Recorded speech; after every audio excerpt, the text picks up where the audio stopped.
Hey guys, and welcome to the Alabama Saltwater Fishing Report, the first podcast to bring you the local fishing report, whether it's good, bad, or ugly. I'm Joe Butch, joined as always by Butch Theory.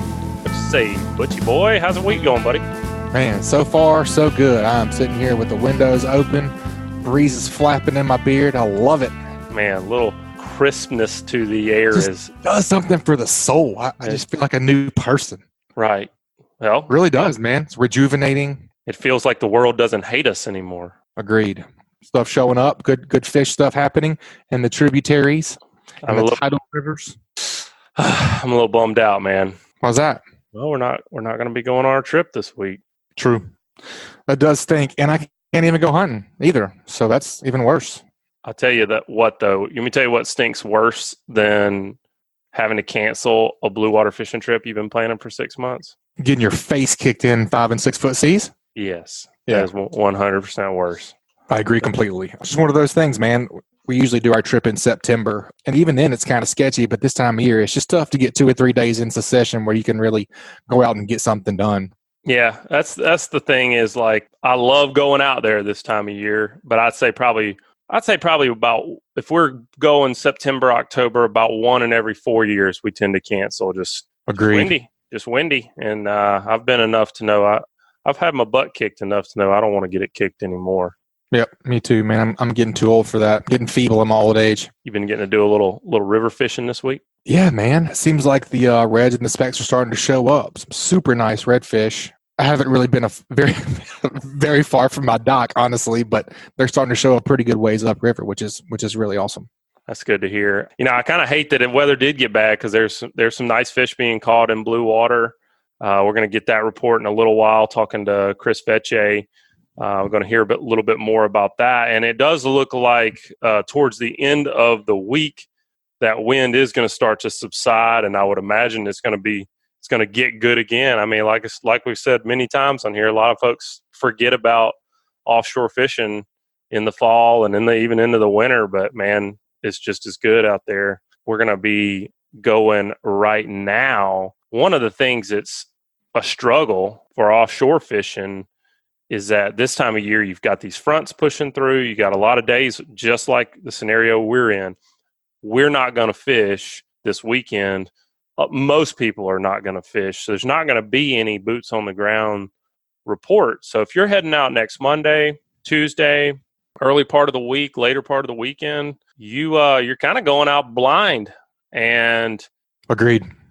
What we're going to do today is we're going to have Tom Hilton back on the show. We're going to get a little blue water forecast, kind of look at where the chlorophyll's looking good, where the altimetry's looking good, to see if there's any rips out there. But before we get to Tom, Butch, who's bringing us the show this week? This week's show is brought to us by Geico, your local Geico insurance office. Everybody knows Geico has great auto rates, but did you know they also have great rates on boats, ATVs, motorcycles, and personal watercraft? Give Ron Davis a call at 251-445-0053. Not only will Ron work hard to get you the lowest premium possible, but you'll have the service you expect and you can count on if you ever need to make a claim. Geico does even more than insure your valuable items. They also offer on-the-water services like towing, battery jumps, gas delivery, and you can save by bundling these services with your insurance. If you're an Alabama saltwater fisherman, support the local insurance agent who brings you the fishing report each week. Call Ron Davis, Geico agent, at 251-445-0053 or visit him online at geico.com/mobile-AL. Welcome back to the show, Mr. Tom. How you doing this week? Hey, I'm doing great. How are y'all doing over there in Alabama? We are doing great, buddy. Finally cooling off a little bit. How about you? Yeah, fall is finally falling. I'm really enjoying these cool temperatures over here in Texas. It's the sun is shining and the birds are singing. Tom, we were talking before we had you on, and one of the struggles to blue water fishing this time of year, even though it's some of the best fishing, if not the best fishing of the calendar year, is that you've got these fronts moving through, and these fronts create a lot of wind, which keeps fishermen off the water, which is a benefit to the fishermen when they can get out there, but it also hinders you because you don't get that boots on the ground report. So we wanted to talk to you today and see what you're seeing. You've got those eyes in the sky, and we want to learn a little bit more about the charts that you guys use and utilize to catch more fish in blue water and anywhere for that matter. So what are you seeing off our coastline, off of Alabama? Well, we have seen a pretty good push of blue water coming in fairly close in towards the nipple and 131 hole and the elbow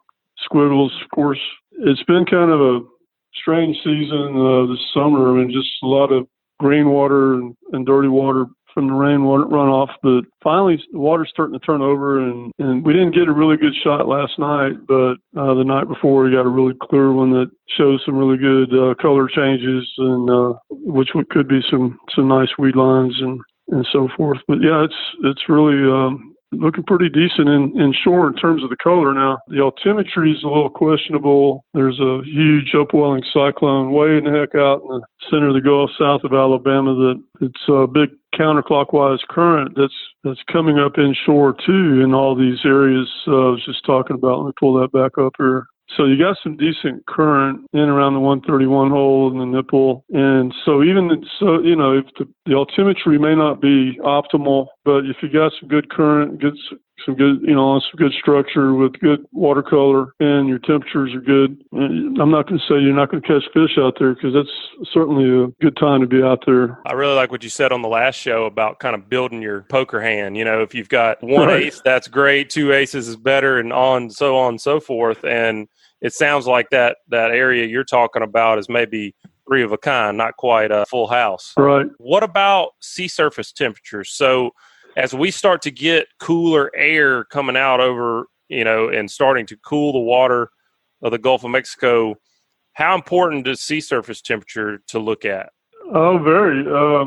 Pelagic's a certain minimal temperature that, they're going to move out if it gets too cold inshore. And speaking of which, we just added in a new sea surface temperature data stream. So when you go into the region, you'll see two sea surface temperature buttons now. And the second one is the new one, which is every hour.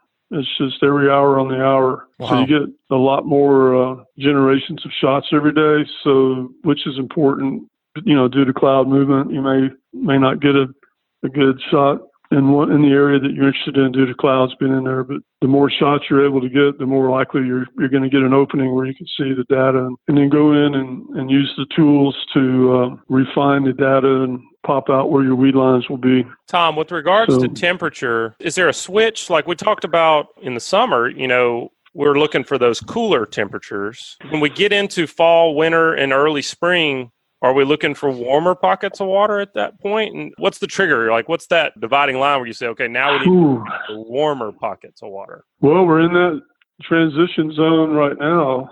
So every front that comes through is going to make warmer water more important. It's also high.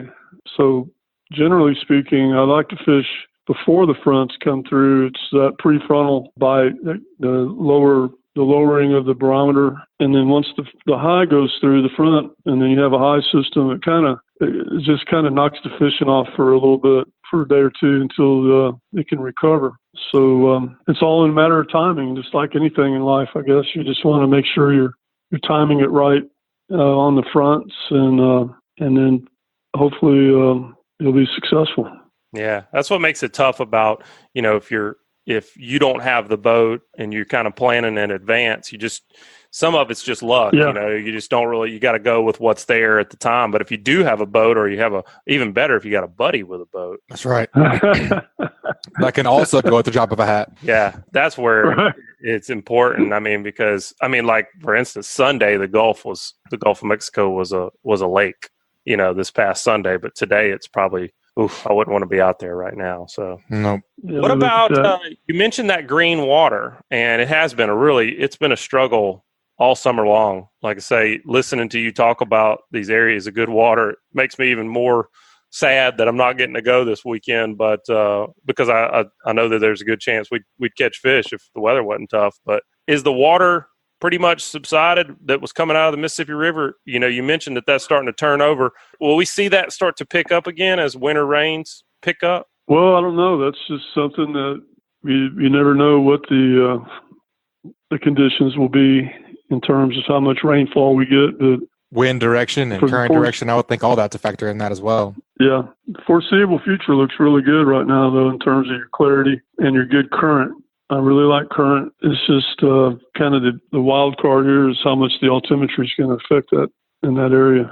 Tom, before we started recording, you were telling me something interesting about one of the floaters out there. Yeah, I've got a buddy that's getting involved in a project over on the East Coast where they're wanting to bring a structure, some kind of a floating structure like a spar, semi-submersible, over to be anchored in the Gulf Stream, like off of Central Florida somewhere. And then they would use that structure to generate electricity from the current in the Gulf Stream. It's a pretty strong current in there. And one of the structures he was mentioning using was the independent hub. I'm like, whoa, hold on, man.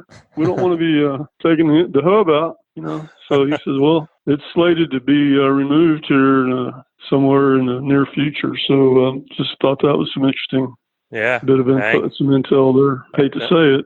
Been a lot of fish caught off of that one. A lot of fish. Oh, yeah. For sure. It's going to make people very sad to see that one go indeed. Yep. Well, Tom, I appreciate you giving us an update on the blue water conditions. If folks are going to go this weekend, I hope y'all will just be safe and make sure you got a good float plan in place. And early next week's looking real good. Of course, you want to check your charts as often as you can. If folks want to get more information about Hilton's offshore charts or want to get a subscription to Hilton's real-time navigator, what's the best place for them to go? On the web, we're at hiltonsoffshore.com, or you can just call me directly. I'm at 713-530-2267. I talk to a lot of people every day, and I encourage all of my subscribers to call if you have any kind of question or issue using the site or the nav app, and it's part of how I get my job satisfaction. I've really met a whole bunch of really great people over the years, and it's been a really, really cool thing for me. Well, Tom, we certainly appreciate your support here on the podcast, and appreciate you being with us and giving us a little window into what's going on out there. I look forward to having you on again soon. Yeah, thank you so much. Appreciate it. Thanks, Tom. Thank you. Man, it makes me a little sad we can't get out there this weekend, but better than getting our brains beat in. That little report from Thomas Hilton sounds like some good stuff happened over to the east, kind of in close, too. I feel like maybe guarantee not everybody's as analytical as I am. I will agree with that. Having that information before I go gives me so much more confidence. I mean, it's like having a big buck on your game camera in daylight. Oh yeah, you know he's coming there. A tree stand. It's like seeing a fish in the light whenever you're getting ready to throw up to a dock. Whenever you're more confident in your game plan, you will fish harder, you'll hunt harder. And how many times has fishing harder, putting in an extra hour at the end of the day, always managing your spread more efficiently, clearing the weeds off the lines as fast as you can, keeping baits in the water. How many times has that produced? Keeps you in the zone. Yeah, unagi. Whenever you know it's on, all the conditions are right, blue water, altimetry, and the chlorophyll, really step up your game, and you're going to be hustling hard. I agree. It's much better of a game plan than just going out blind like we've done way too many times. Yeah, absolutely. Where are we heading next? Let's head over to Orange Beach Gulf Shores area. We're talking with Chris Vecsey again. Chris is what do you want to call it? Tackle specialist and rigging specialist, tackle supervisor. Man, I'm a fancy bait boy. I tie really fancy knots, and I tell people what bait to use for things. That's really about it. Okay, all right. Well, since you brought that up, we had a discussion on here with Bobby Abrascato a couple of weeks ago, and we were comparing notes on our most obscure knots. So, ooh, I like this. This. What's your most obscure knot, Chris? Now, when you say obscure, you mean elaborate and useless? Yeah, basically like the knot you tie just to prove that you're good at tying knots, not because you actually need to tie it. Well, there'd be a couple, and one would be a Huffnagel. Bless you. That is not, and that's not me being comical. That is the name of a knot. It's really more of a fly tying knot. It's for connecting like very heavy shock leader to a pre-existing leader. It's elaborate. It's ridiculous. I feel like there's already better knots in place that are simpler and just as strong. But it's one of those knots that if somebody were to say, I bet you can't tie this, I'd be like, oh, I bet you I can. And it's fun. It's fun to say. Probably never tied again. Like if you walk into Orvis, they're like, sir, before you enter, you're going to have to tie the Huffnagel. I'd have a membership. Yeah, I'd have a membership. I can tie it. Nice. Do I ever tie it and use it? Absolutely not.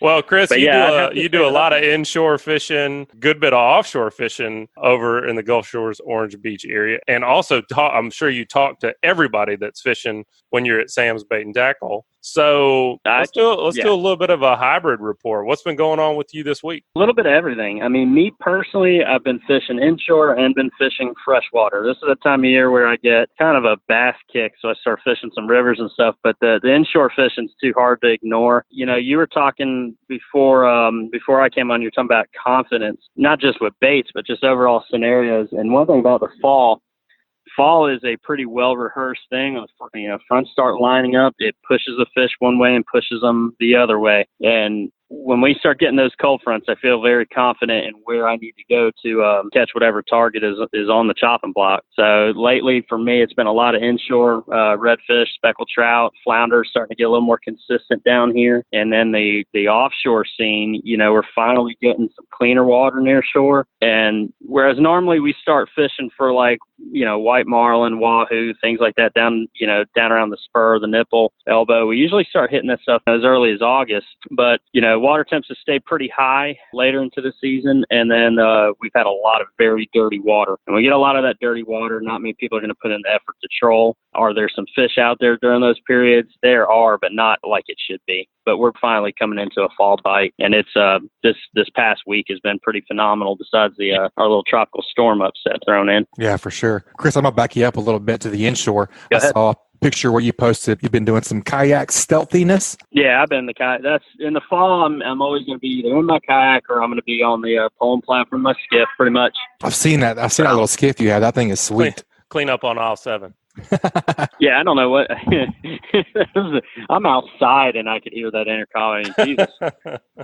What kind of kayak do you run, Chris? I've got a couple different ones right now. I can have anywhere from 1 to 5 kayaks at any given point. You never know with me, but like currently, if I'm in open water scenarios, I use my it's an ocean kayak. It's a Trident 13. Now it's a paddle kayak, not a pedal kayak. I'm still kind of a simplicity type person when it comes to getting in a kayak. I don't want a kayak that weighs 130 pounds. I don't want a kayak that costs $4,000. I need it to do certain scenarios well. I mean, there's still a lot of cases where a simple, fast paddle kayak gets me everywhere I need to go and does it efficiently. The other one I have is from Old Town Kayaks, and it's part of their Topwater lineup, and it's the Topwater PDL. Now that one is a pedal drive. And when it comes to fishing structure, whether I'm in, you know, some of the coastal rivers or if I'm on one of my little road trips south and I'm fishing mangroves and stuff, being able to have that immediate reverse in particular to pull a fish from structure makes a very big difference, especially on a big redfish that's headed for some pilings. You need, if you're in a regular,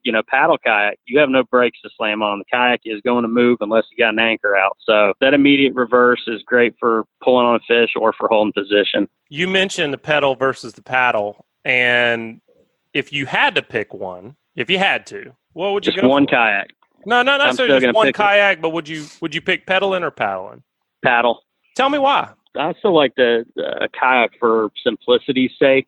Mm-hmm. For one, a paddle kayak can go in super shallow water without having to pull the drive up or kick the fins up, depending on which model you're using. It can go anywhere. Paddle kayaks also, like in a lot of offshore scenarios in particular, like if I'm going out, let's say for tarpon or something in the summer, they punch through swells a lot more effectively, in my opinion. I can cruise pretty fast in them. I mean, if you've been in them for any amount of time anyway, it gets to a point where like keeping a 2.5, mile per hour or so paddle is pretty routine. It doesn't wear you out. Another thing is my paddle has never broken, and that's one thing about pedal drives. Pedal drives, you've added moving parts, you've added things that can wear out over time. So, I'm not dissing on pedal drives. They certainly have a place. Like if you're going to try to, fish structure offshore for snapper, hold around near shore gas platforms or something, you're trying to hold position while, fishing the bottom, there's definitely an advantage to them there. But one thing about your paddle kayak is it's light, easy to get around. You can fish offshore. You can fish a shallow river. You can fish the flats. Your paddle's never going to let you down. I think it's bang for your buck. I still just like the simplicity of a paddle kayak. Well, since we're asking you things we've asked other people, I got to ask, have you tandem paddled with your wife yet? Have I tandem paddled? All right. I love my wife to death, but I'm not, if she's in front of me in a kayak or something like that, I'm going to have a full motorcycle helmet on. I'm going to have full body armor on. because, if there's a fish in front of us or something, she's going to cast. I'm not sure that she's going to remember I'm behind her. And that plug with those treble hooks, I'm just almost certain that it's going to find my face at some point. So we usually go in 2 separate kayaks. That's the general consensus. We all agreed last week that my wife and I, we don't do tandem kayaks, bikes, anything along those lines. I think those things, that's probably like the 98th percentile for reasons for divorce, I bet. Yeah, infidelity, money disagreement, tandem stuff. And truth is, I like my wife. I don't want her to hook me in the face and cause any kind of marital strife or anything like that. Let's just keep it how it is. Now, she's on the bow of the skiff. We're good. I'm way up on the pole platform. She's on the bow on her casting platform. She can swing that rod whatever direction, and I'm usually far enough away I'm not worried about getting hooked. That's also another reason why she says she doesn't want to get into fly fishing is because I'm back there. So that's fair. Yeah. Why add complications? Or piercings. Yeah, exactly. So you mentioned, inshore and offshore. Tell me a little bit about what you've seen with regards to people catching offshore. Well, the billfish bites seem to pick up pretty good in the last week as far as in closer, stuff within 50 miles. The billfish bite and the tuna bite and stuff like that has been decent enough out far, but when you consider most people don't have a range of, most people are not going to be able to run 120 plus miles to get into that fishing. Mm-hmm. So I'm a lot more excited as a guy working in a tackle shop when 90% of my customers can reach those fish versus the 5% that have, that kind of boat. So I get, fall has always been one of my favorite times, not only as a fisherman, but also as as a tackle salesman, because it puts quality fish closer to most of my customers. There are a number of white marlin caught this past week, a couple blues I heard of down closer to the spur and the squiggles, but quite a few wahoo. I had a lot of customers of mine that had been, waiting to knock wahoo off their list, on their smaller boats and stuff, were able to catch their first wahoo or 2 or 3 this past week, and stuff like that is, it's always good to hear. It's very encouraging. You were talking about the inshore transition. So last time we had you on, you were really focused more on the flats. What are you seeing now inshore over on the eastern side of things? We've had a pretty good cool down. We had 2 flats in the past week, stacked up, rolling right after the other. And when that happens, you get a pretty good cool down the water temps. The trout have gotten a little bit thinner on the flats. There's still good numbers of redfish, but the trout have definitely noticeably slowed down the flats. They're going to be, I think I told y'all before we started, that I was going to start fishing the rivers this morning, yesterday, and I just, there's still good numbers of fish on the flats. I just haven't done that. But if I were going to go tomorrow to try to find speckled trout in particular, I'd focus on deeper water areas around the mouths of some of the coastal rivers, Bon Secours, Magnolia, even some of the creeks and stuff up off of Perdido Bay. I think you're going to find a lot of those fish staged outside of those right now in that little bit deeper water. When you do that, most of the time you're getting a school-sized fish, but the action, I don't experience as many of those, trophy-sized specks, but the action's pretty incredible. Once you find a school of fish, they're usually pretty thick, so. What about those redfish? You've been pounding the pylons, or you finding them around the grass, or redfish this time of year? I mean, and I think a lot of people think I'm trying to be vague about it, but they're pretty much everywhere. Yeah. It really depends on what class of fish you're trying to get into. If you're trying to get into bulls, off the beach and around the passes are always good for that. If you're wanting slot-sized fish, the flats, and then just dock hopping inshore, hitting pier after pier. Stuff like that. That's where you're going to find a lot of those slot size fish, and they're usually going to be in pretty big numbers. Well, there was a school last week on the flats. I mean, there were some groups of fish that were 40, 50 deep, in 1.5 foot of water. Man, that's fun. Oh yeah, that's a lot of fun. It wouldn't be a complete inshore report if I didn't ask you about flounder. So you mentioned that that's picking up, and this time of year we'll start to see that migration of those fish in November. Typically, is going to be the peak of that, starting to move out of Perdido Pass for the spawn. With flounder right now, are you seeing that you can catch them in the same places you're catching trout? You just need to fish on the bottom, or is this something you need to focus on flounder for the day? Realistically, right now, I mean, if you want flounder, you kind of need to focus on flounder. You need to be pounding the bottom with soft plastics, or fishing fairly high current areas with like bull minnows or little croakers. But flounder like to lay in depressions. They like to lay, around the bases of pilings, anywhere where you have fairly deep, deep water and a little bit of current is where I'm going to catch bigger flounder around here in the Orange Beach area. They're here in the same places that I'm catching redfish.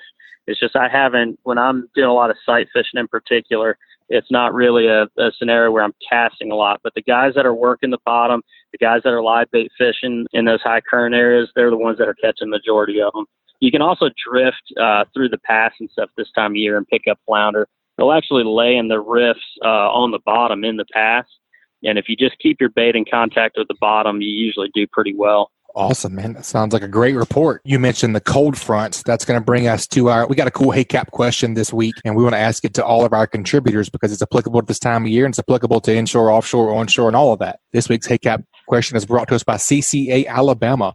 A great way to support conservation projects like the Claude Petit Flounder Hatchery in the University of South Alabama Cobia Tagging Project is through the purchase of distinctive CCA Alabama Saltwater Fishing license plates. Just head over to Alabama Department of Revenue's distinctive license plate page at revenue.alabama.gov to get yours. All right, man. Pat O'Brien asks, hey, Cap, with these fronts starting to move in, what are your go-to plans pre- and post-front? Well, let's see. Pre-front, and I think y'all would concur with this, usually pre-front, and I'm going to kind of touch more on the inshore side of this because I feel like, when it comes to that, I feel like, the inshore guys get a little more jacked up about the idea of a cold front coming than offshore. But pre-front, for one, I'm going to expect a pretty high feeding period, usually the day or so before the front. I'm going to throw top waters a lot. I'm going to throw jerk baits, a lot of stuff that has a lot of action to it. But we usually do get a very strong top water bite pre-front. Now, once that cold front sets in, obviously water temps are going to come down.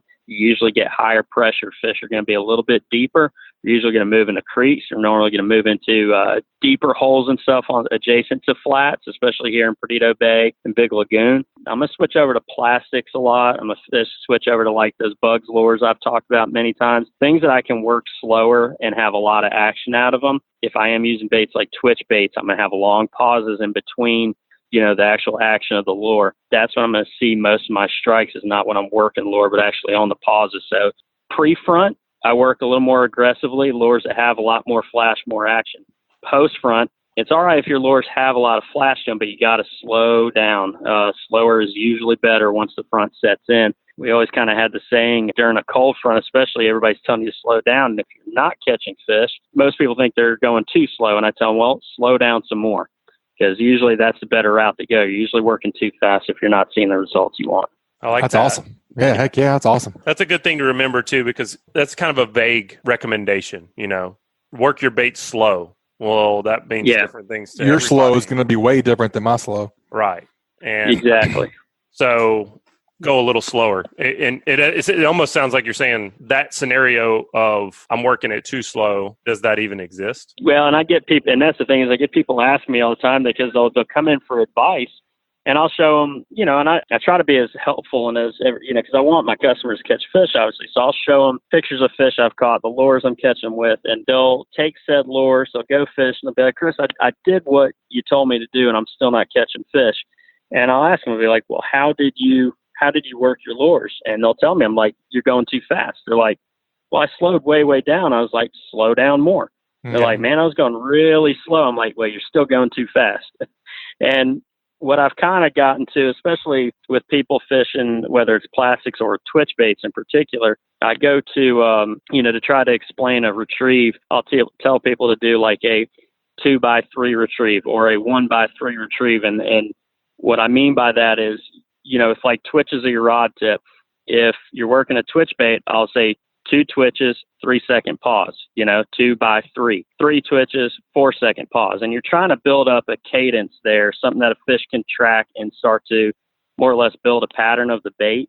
And usually in the winter, like during a cold front, when I'm trying to go really slow, I do like a 2x4 retrieve, 2 twitches, and then I'll let that thing pause for 4 solid seconds. And I'm not talking about, 1, 2, 3, 4, but 1, 2, 3, 4. And it's usually right when you're about to pick it up and twitch it again. That's when you're going to get your strike.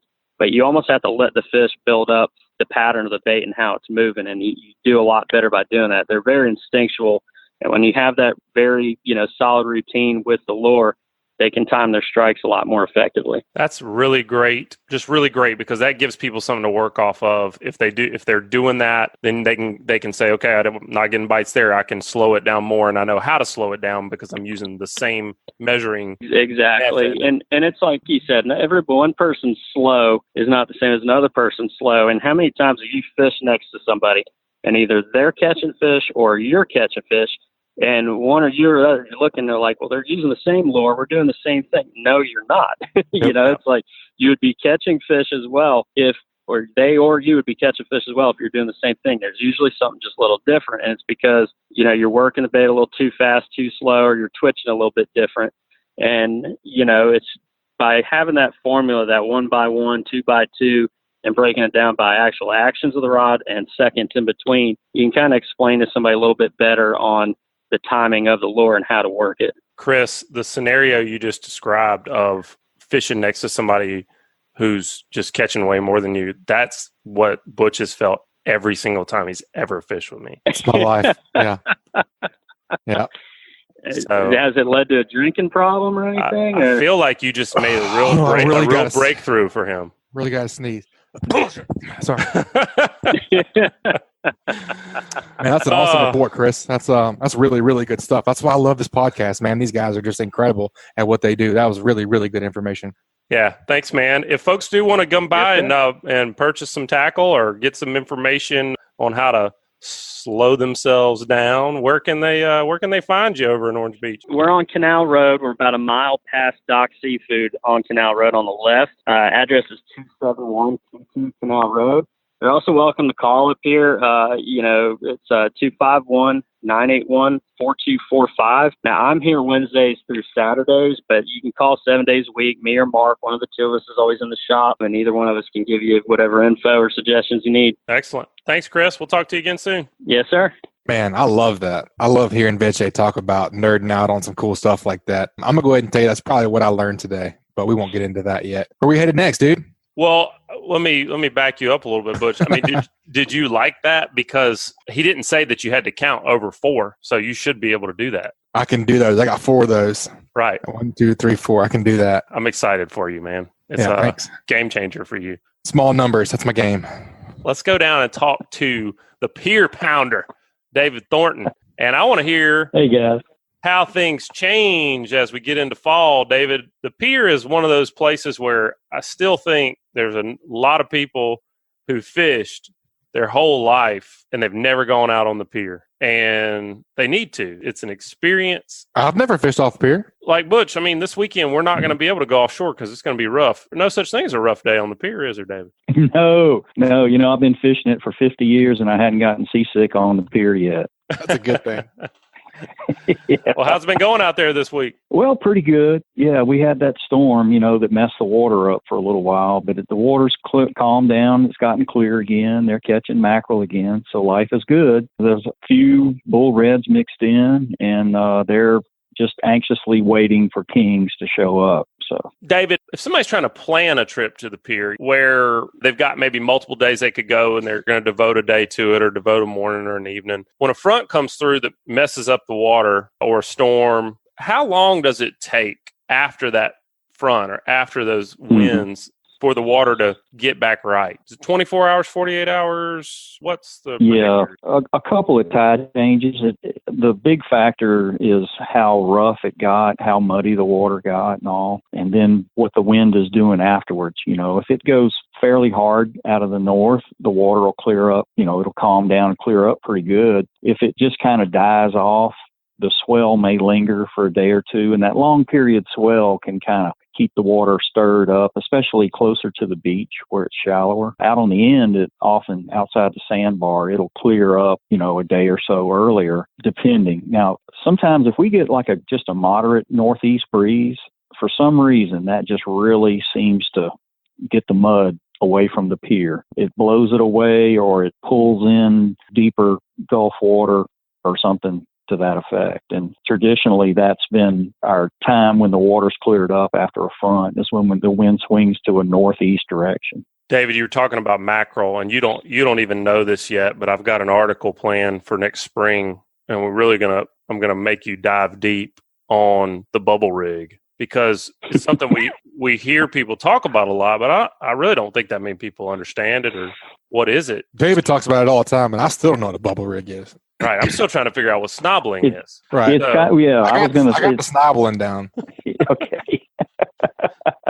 The bubble rig is basically, it's an acrylic splash or popping float cork that you tie a leader up and you're fishing just a small jig. Originally, guys tied a white crappie jig on it. Then people tried a McDonald's straw with a treble hook that worked pretty good, but the toothy fish would tear up the plastic straw real easy. And then they found these durable rubber sunglasses holder, like you would put around your croaky. Yes. And they come in different colors.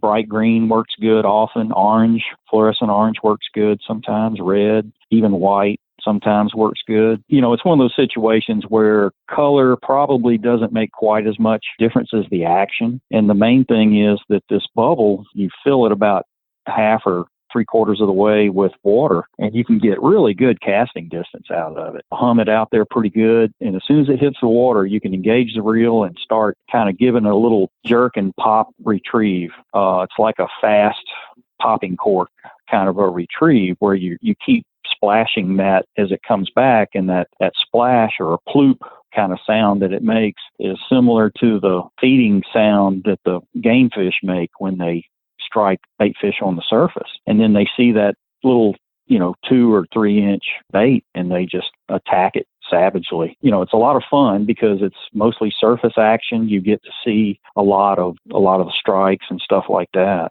And, David, can I quote you on ploop? That's what I was thinking. He's making words ploop up. is Snobble? No. Ploop is up there with snobble. Yeah. That's what it does. It ploops. There you go. When you give it a jerk just right, it'll kind of sploosh or ploop, one or the other. If you're splooshing and you're not plooping, then you need to slow it down. Maybe so. Well, yeah. The sploosh is a little faster than a ploop, I think. Yeah. Well, tell us a fish story.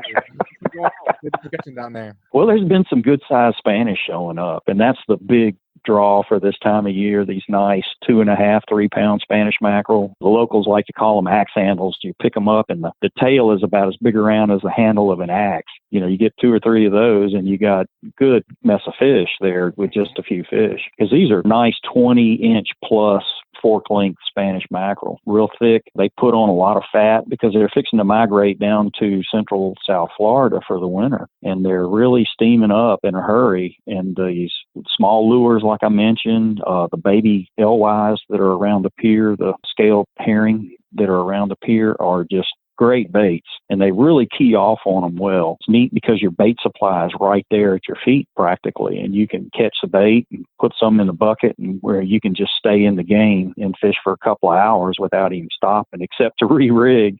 Because there's so many fish, you could get cut off time and again because there's so many fish that if they pull the line through the water real fast and it makes bubbles, and one of his buddies will come along and think that's something to eat, and they'll try and bite it and they'll cut the line off. Well, David, that's good to hear, man. Sounds like things are going in the right direction on the pier. And guess what? You've got the Hey Cap question as well. We're asking all of our contributors the Hey Cap question this week because it's pretty applicable. And this week's onshore Hey Cap question is going to be brought to us by Daycool Heating and Air. As the saying goes, if you don't like the weather in South Alabama, wait 10 minutes because it's going to change. One of the things that is very predictable, however, is the pricing at Daycool Heating and Air. They offer flat rate pricing and they don't charge for after hours calls.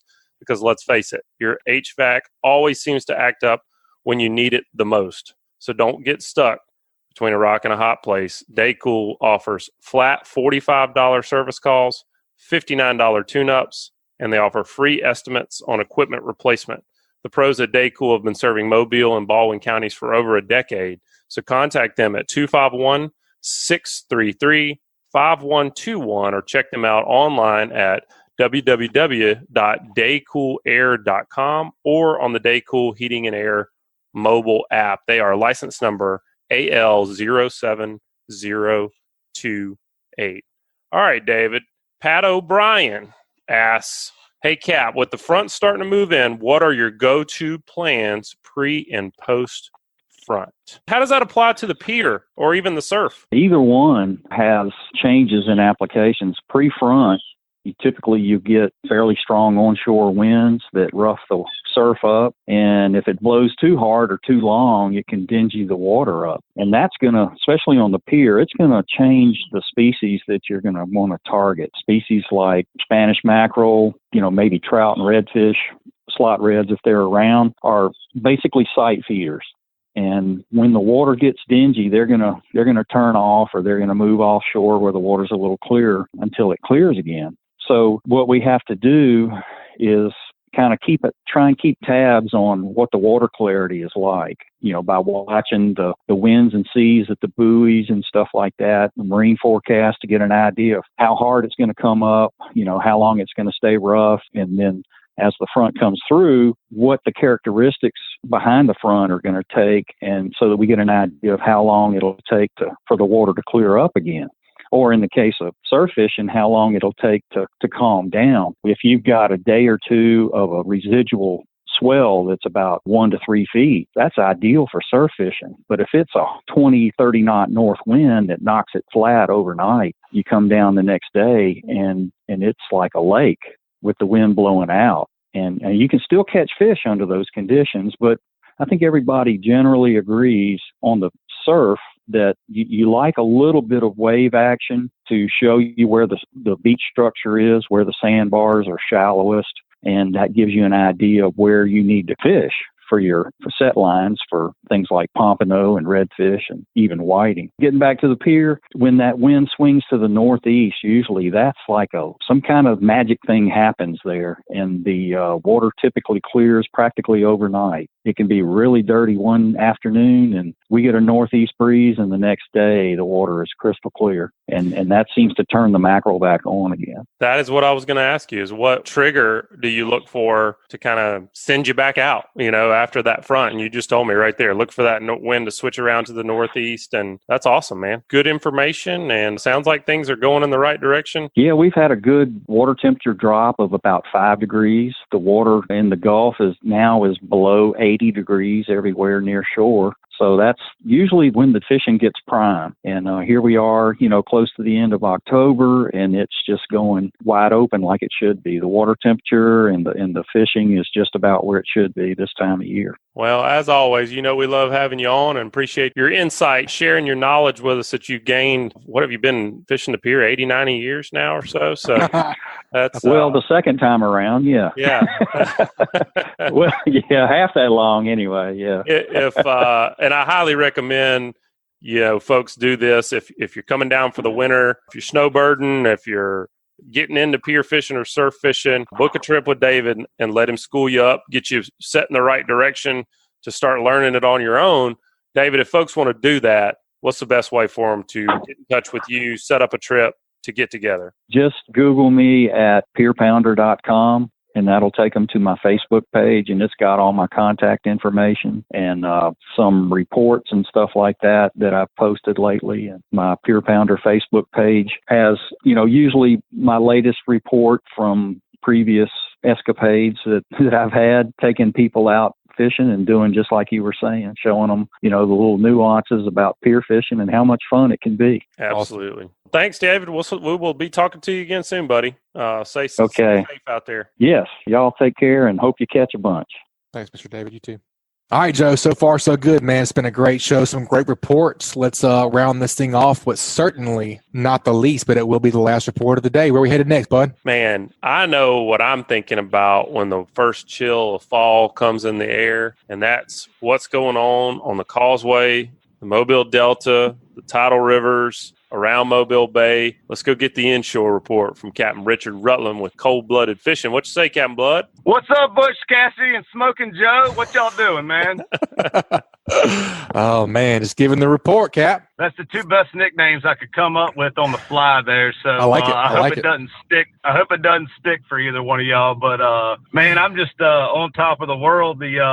Finally, my time of year, I just always get through the roof excited about the first cool off of the year. I had to really dress up today. I'm wearing blue jeans and boots and a hoodie and some bibs, and couldn't ask for any better weather. Had a nice bluebird day, warmed up real nice on us, and thank goodness the fish cooperated. So, man, I can't ask for any more. What you been chasing? Where you been? Well, I've been doing a little bit of everything here recently. Of course, I know y'all had Crystal Hightower with the Sea Lab on a couple of weeks ago talking about our flounder tagging project. So I've been doing some flounder fishing, which is, I'll be honest, it's been tough. I think everybody knows flounder fishing that these days in the, I don't know what you call this time of the century, the teens of the 2000s has been tough, a tough go round. We've been getting it done. We've been having to grind on them, having to use a lot of different tactics, catching a lot of fish on live finger mullet and getting a few on gulps. We got a few on bull minnows today. Something of course, I'm learning something new every time I do this flounder fishing deal. Something I really was thinking about hard today. We got on like a little tear of fish. Well, we fished all, we put it to you this way. We fished all morning till about 11:30 or 12 o'clock and did not get a single flounder bite. And all of a sudden, a guy who has never caught a flounder in his life reels up a flounder, and we net it, get in the boat, slap high fives. I get a bait in the water. I think I bumped my finger mullet about 3 times. I got bit, got that fish in the boat. Then Dylan Keene, the guy's doing who's doing the graduate program for these flounder, he gets a bite, gets one in, and as soon as I get his fish in the boat, then my man Woods, who had never caught a flounder before, caught his second flounder of his life, and it all happened literally in less than 5 minutes, and we never got another bite. And I'm sitting there scratching my head, asking myself, why did that just happen that way, And so anyway, as the day went on, I pulled up my phone and I looked at the tide gauge, and I was looking at Mobile River where we were fishing, and you could see where the tide started falling hard this morning, and then it leveled out and came in a little bit, and then it started to drop. And that was the only thing I could tell that was different, was that we were fishing next to this little stick that was sticking up, and I could tell that the tide was pulling harder after we had caught those couple of fish. It was pulling out of there harder. So what I learned today is that those flounder really like a tide change. When you go from very little moving water or no moving water to it falling real hard or coming back in real hard, because I've seen that in other places while we've been doing this, is to really pay attention to those tide changes, because the flounder are very in tune with what's going on with that tide. And like I said, if we wouldn't have been ready, I don't think we'd have caught those 4 fish as fast as we caught them. And we got all 4 of them in the boat, all healthy, got them all tagged and released. And so it was a great success of a day. But it's a grind, for anybody out there doing it. But start paying attention to those little things. I really think it goes a long way. Absolutely. You mentioned they were liking the finger mullet right now. You just doing like a split shot with a small hook with a little leader, or what's your rig setup look like for those? So I'm doing a 1/2 ounce slip sinker, 1/2 ounce to a 3/4. Kind of that depends on my bait size, when I'm catching my finger mullet. We'll talk about that in just a second. But I'm using just a Carolina rig, throw your slip lead on your line, tie a swivel on. And then the one thing I've been doing for a long time was I would tie on a real nice long leader, 18, 20-inch long leader. My buddy Terry Turner, who's a very, very good flounder fisherman, took him several weeks ago and learned a whole lot from him. He ties his leaders on short, 12, 14 inches long, and even shorter than that sometimes. And what that does is kind of keeps the bait up above the flounder's head a little bit with those finger mullet. Those finger mullet are naturally going to want to swim towards the surface. And so it kind of keeps it down on the flounder's level on the bottom. And so I would have made that mistake.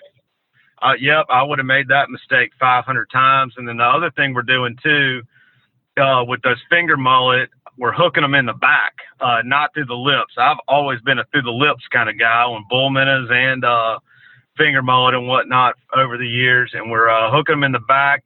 I'd probably say right behind their rear dorsal fin. They've got a dorsal that's up near their pec fins, and then they've got one that's a little bit lower on top of their body above their tail. and I'm maybe hooking it maybe an eighth of an inch underneath their back there, with about a 1 to 2 watt. I use an owner I think it's an SSW or an SWS, but it's an offset, just live bait hook. It's not a Kale or a circle. It's just a regular live bait hook. Kind of the trick is, you get in the areas where you think they are, and you throw it out there, and let the mullet do the work. You know what I mean? He's going to be trying to swim away from your lead the whole time. So I kind of feel like I'm covering about 16 to 20 inch radius circle of water every time I throw it, because that mullet's kind of swimming within side of that weight, and you just kind of drag him and let him sit there for a little while and swim along, and then you pull him about a foot or two back towards the boat. I mean, it's real slow fishing, but there is no mistaking when you get bit, because those flounder, when they come up and strike, it is a very vicious thing that happens down there with that bite. The poor finger mullet, man, I'd hate to know what happens when they get bit, because it feels like lightning coming through the rod when they strike. So speaking of the strike, one of the old adages is always, you got to let them eat it for a while. You got to count to 10. Do you find that to be true, or do you go ahead and set the hook? No, that's definitely true. With wanting to tag them and release them, there's too long to wait, and then there's not enough time to wait, if that makes sense. When we hook these fish, when we're trying to tag them, we would like to get them hooked in the mouth or the jaw or the lip or something like that, and not down in their gut.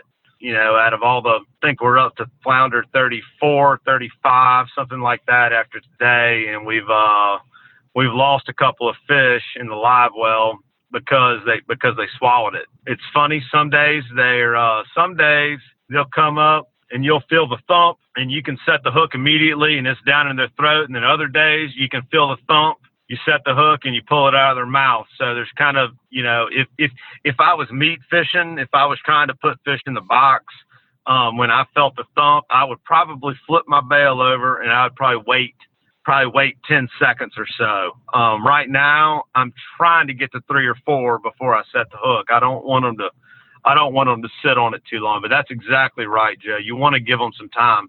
And it's the same way with an artificial bait as well. When we're using those gulps or Fishbites, and I've always been tipping them with the little Fishbite strips. That really seems to make a difference when we're flounder fishing. They're very scent-oriented fish, in my opinion.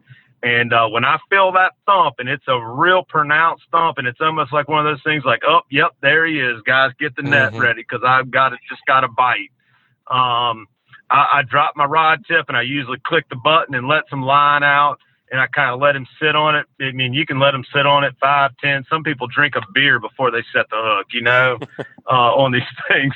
But then, once you wind up, you better lay the wood to him and make sure you put a fork in him, because they will dadgum sure shake the hook loose too. I've had that happen a couple of times. So you better stick him and then keep the rod bent. Richard, for those finger mullet, I lived in Jacksonville for a while, which is where I learned the little bit that I know about flounder fishing. They do things a lot different over there, but when we would target those finger mullet for bait, usually those fish were kind of what I call smoking up on top of the water in the little tidal creeks, not the rivers, but the little tidal creeks and up in the marsh grass. And it was pretty easy over there to just kind of ease up into those tidal creeks, look for them smoking on top, throw you a cast net, and usually 1 or 2 throws, you had all you needed. Where are y'all finding the finger mullet right now? Man, I tell you, that is half of the battle sometimes, Joe, is finding the bait, because we have found through this flounder fishing process that they definitely like those finger mullet. That is the preferred bait that I have been using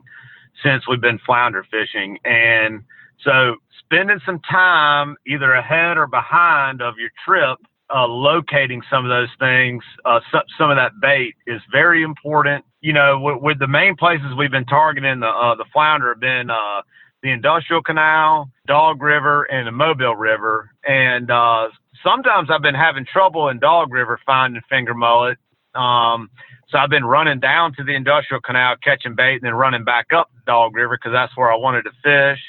Mobile River, it's been plentiful, and what I've been doing is really looking for big mullet jumping.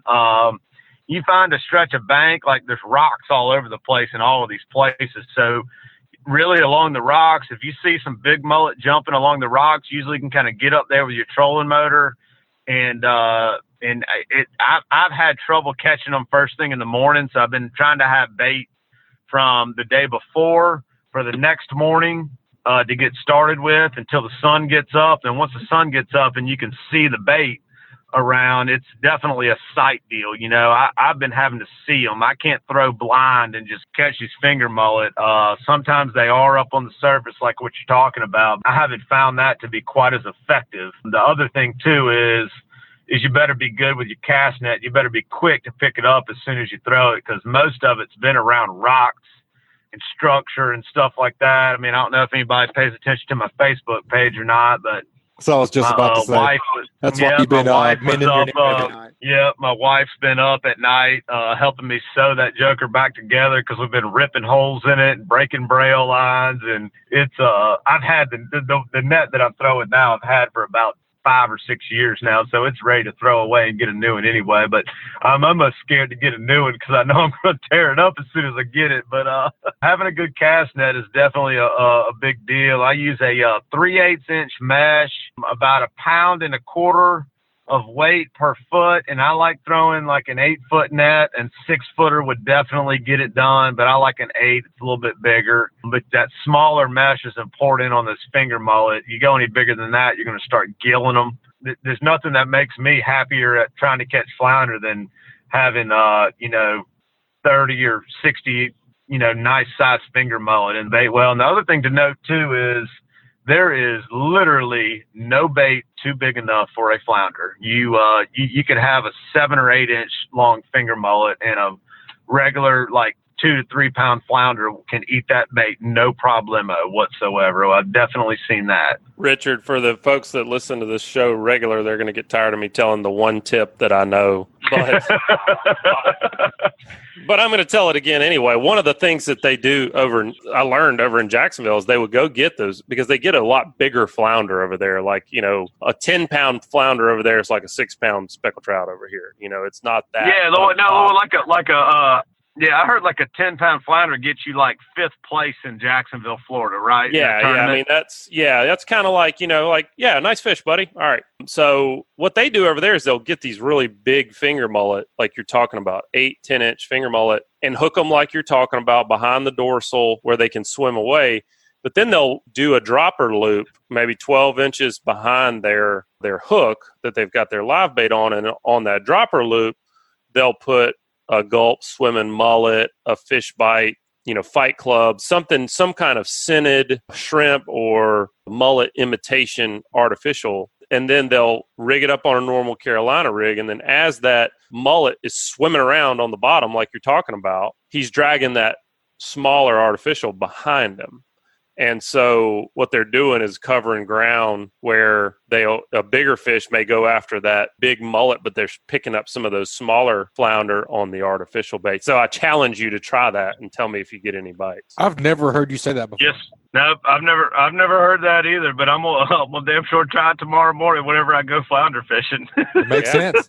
It makes sense. Yeah, they only really use it with the really, the big finger mullet. But I mean, I don't know. I say that. Maybe it'd work with a smaller finger mullet, but hey, 2 baits better than 1 in my book. More the ground you cover, the better. And the thing is you could how I'm envisioning you rig this up is you take your jig head, and that's weighted already. I use like a 3/8 ounce jig head, and you could tie a Palomar knot on there and leave like a giant tag, like a 12 or 14 inch tag, and tie your live bait hook on the end of that, and then put your gulp on. You're almost head.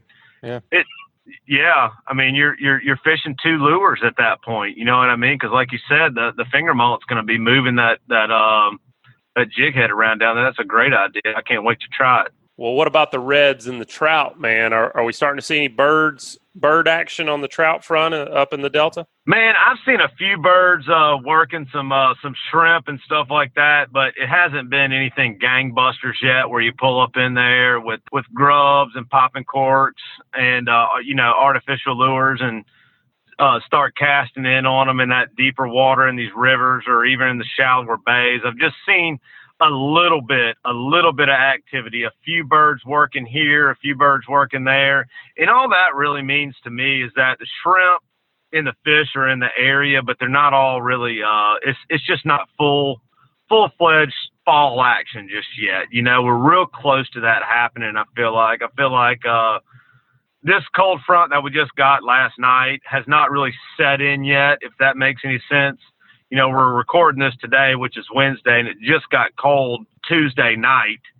So the water temperatures this morning when I put in, we're still in the 70s, you know, so it hasn't really dropped the water temperature yet. It might take tonight or the next night or then maybe the next cold front before you'll really start seeing a lot of that bait moving and stuff and these bird schools forming up and shrimp. But I tell you, the bait is there. There is so many shrimp and mullet and pogies and everything in the Delta, we'll just say in the upper part of the bay, all the tidal rivers, you know, Fowl River, Dog River, the Industrial Canal, everything in the Delta, and then even on the eastern shore, there is so much bait and good salty water up there and whatnot. Everything is there set up, ready to rock and roll and bust loose. It's just going to take a little bit more cool weather for that to start to happen. We're starting to pick up a lot of fish just barely south of the Bayway, south of I-10, and catching a few fish above I-10 and you know, what we call above the causeway area. There's a few fish, speckled trout starting to show up there. Redfish are just all over the place. For me right now, catch redfish, all I need to do is go find some shallow water with a grass line and some bait, you know, is all I'm looking for. And you know, just get along there with a fight club and a fish bite attached to it underneath the popping cork. You don't even really need live bait. And actually, speaking of that, it's almost hard to use live shrimp along some of those areas because your treble hook or your shrimp gets hung up in all the grass and everything. So an artificial works a lot better underneath the popping cork. But there's redfish just all over the place. So like I said, it's not very far, and it's really going to bust loose up there and get good in the Delta. I'm just tickled to death about that. It's really close. Well, that's exciting. And I know a lot of people are hanging on, just waiting on the word that it's happening. It sounds like it could bust loose really any day, and probably, I'm guessing, Thanksgiving, it's going to be ideal. Richard, guess what, man? We've asked everybody this question today, and you've got the inshore Hey Cap question. It's brought to us by Fishbites. Are you tired of scrambling for bait whenever you decide to go fishing? Have an artificial bait that's better than live bait, ready to go at a moment's notice with Fishbites. It's easy to pack and travel with and shelf stable, and not to mention tough. With Fishbites, the bait stays on the hook and the fish stay on the bait. Check out the full line of scented saltwater and freshwater baits and tackle at fishbites.com. Butch, you tried something a little different with Fishbites this week. I did, man. Saturday, we just kind of hang around the house, and it was a beautiful evening, so we watched some football and drank a few beverages and got a little lazy. And I was like, man, I guarantee you, because I knew the fish were around. I've been seeing them in the lights at night. And I said, man, I guarantee you if I make a dang snapper 2-hook rig, put it on the bottom with an egg weight, put some fish bites on it, and I found some fish bites in my tackle box. Sand flea fish bites at that. And I sure did, and we wore them out. Catching redfish. Nice redfish. Super nice redfish. I love 22, it. 25. Not red snapper, red fish, right? You sure you know what that is, Butch? I think I can tell the difference. I'm getting better, but only because of you, Captain Richard. All right, I was just checking.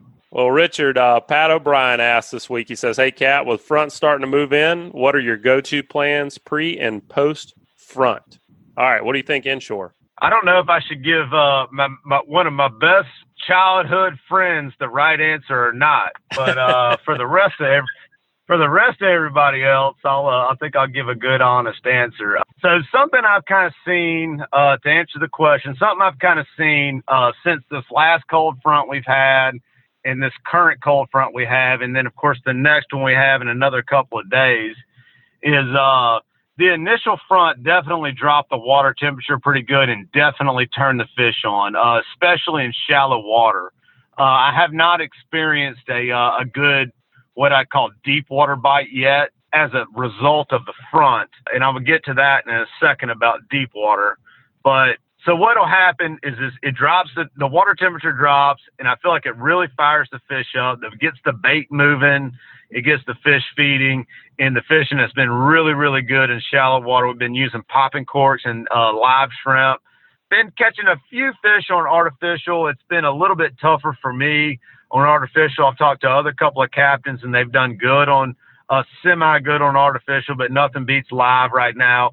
And that's going to get better as it gets cooler. But what I definitely noticed was last week, we had really, really good trips like Wednesday, Thursday, Friday, and Saturday. And then Sunday and Monday, the bite really dropped off. It seemed like the fish kind of scattered, and you weren't catching as many keeper-sized fish. It was more a bunch of smaller, schooly throwback kind of stuff. And it kind of left me kind of scratching my head because it was almost like clockwork the previous couple of days to where you could go into some of these areas and some of these shallower flats and not have any issue with size. You know, we're getting our six fish per person limit, no problem. And then all of a sudden, boom, it kind of changed on us. And what I think that is a result of is the water temperature warming back up. You know, we were in not even having to put a hoodie on or anything in the morning when we left out. The air temperature was up in the like 70s in the morning.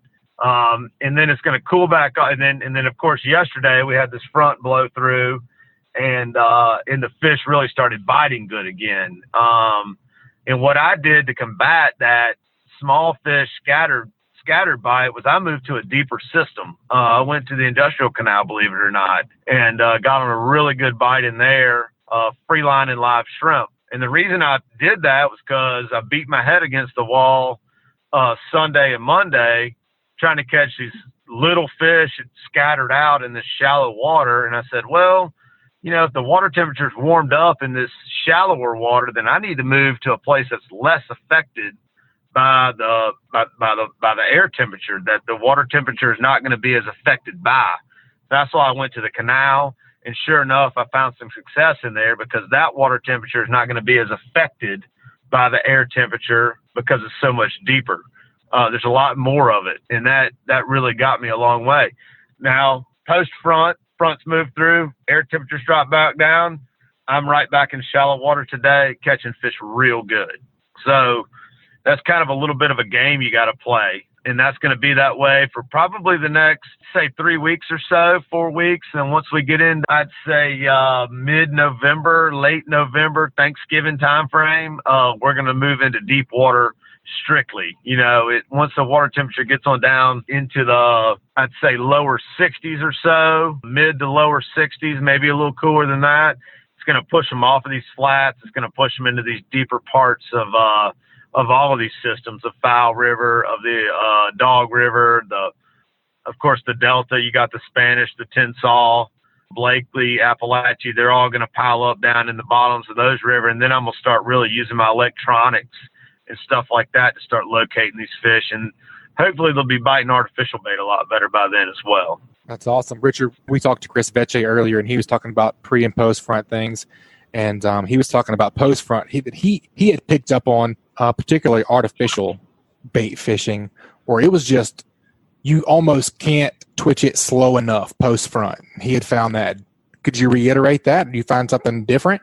He's talking about the pause. He was right, saying like a twitch and like a 4-second pause, or you know, you got to find the right cadence, which is what he said as well. But he was just talking about how slower the better. It seems like after a post front, because I guess those fish are just kind of thrown off and not on their normal habits or whatever. Yeah, I can relate to that in maybe about 5 or 6 more cold fronts from now. You know, I would relate better to that for me, because mostly what I'm going to be doing for the next 3 or 4 weeks is going to be fishing the shallower water, these shallower bays and grass flats and stuff like that. I'm mostly popping a cork with a voodoo shrimp under it at that point. So I'm not working an artificial quite as much. I can relate to that in several weeks, though, when that water temperature gets on down. I feel like these fish get just stupid aggressive in the next couple of weeks where, you just get a bait in front of something and it doesn't matter what it is, they're going to crash it because they feel the need to feed because all this bait is going to start falling out of these places. And the fish have nowhere to go. They're not going to leave. They're not going to leave these areas that they're living in right now. But the cold is going to push the shrimp and stuff out of here. So anything that moves, they're eating. You know what I mean? Because they know it's leaving, and they need to gorge themselves. And they need to gorge themselves and get themselves right for the wintertime because winter's a tough time of year for them. So like I said, I would just look a little bit further into the future. For me, I'm not saying Chris is wrong by any means. No, just for you me, said that. You said that. I'm telling you. No, I'm just saying in the next couple of weeks, 5 or 6 cold fronts down, I can see where that's definitely going to be the case, especially when I start fishing that big slick, that slick lure. I'm really going to be trying to make myself make that thing pause for a while. Yep. Richard, if folks want to get up with you and do a Delta trip, fish some of these tidal rivers this fall, going into the winter, how do they do it? Man, coldbloodedfishing.com. You got all my charter info on there, what to bring, how much it costs, how many folks, the whole 9 yards. Best way to get a hold of me would be on Facebook. I've got a Facebook page at Cold Blooded Fishing, and you can give me a call on the old telephone. I don't know if anybody uses a telephone anymore these days to actually call somebody, but It's 251-459-5077. Man, I really appreciate you guys having me on here. I always have a blast, and I always get about 500 compliments a week after I get on here. You guys are doing a great thing on here, and we really appreciate you. I'm going to Snapchat you, Richard. Just be ready for that. Do you Snapchat? What's that, man?